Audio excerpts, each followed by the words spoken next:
Manana 10 andro ireo kandida latsaka hovidiana ben'ny tanàna sy mpanolontsaina anatanterana ny fampilezan-kevitra. Ny 10 jolay ary farana ny 30 jolay 2024 no daty namen'ny tompon'andraikitra azy ireo anatanterana izany fampilezan-kevitra izany.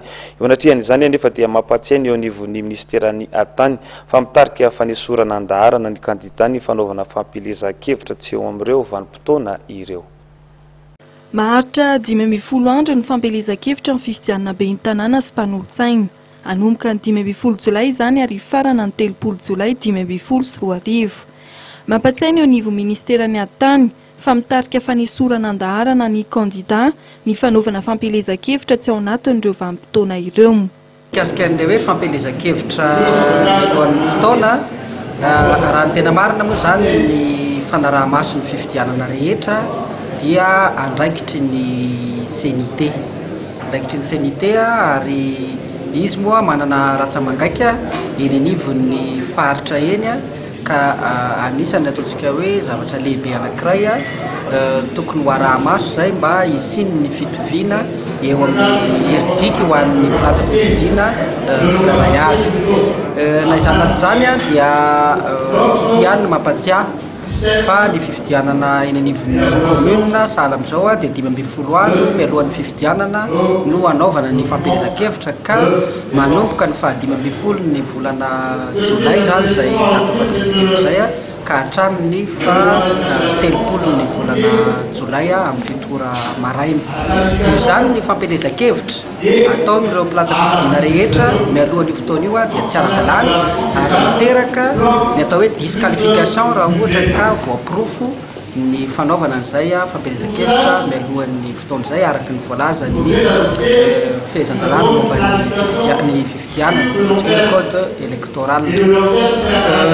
Ireo mpilatsaka hovidiana rehetra mpifaninana dia afaka mifanara-maso fa tsy andrasantsika ny CNT ihany zay mba ahafahana manao ny ataontsika hoe rappel à l'ordre na ny famerenana aminao ny fampatsiahivana ny kandida izay mania izany.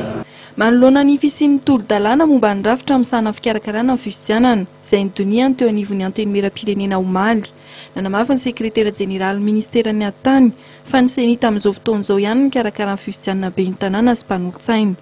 Nitondra fanazavana momba ny antony nangatan'ny gouvernement fanemorana ny fandiniana io tolo-dalàna io ny tenany. Nahemotra amin'ny fotoana manaraka ny fandiniana ny volavona-dalàna io mba ahafahana tolo-dalàna mantsy io mba ahafahana mijery bebe kokoa lafin'ny teknika sy ny cohérence juridique amin'ireo didy aman-dalàna hafa izay efa laniana teo anivon'ny antenimieram-pirenena fa indrindra ny fijerena manokana ny fiantonana ny fahaleovan-tena ny rafitra vaovao izay tsy maintsy apetraka io.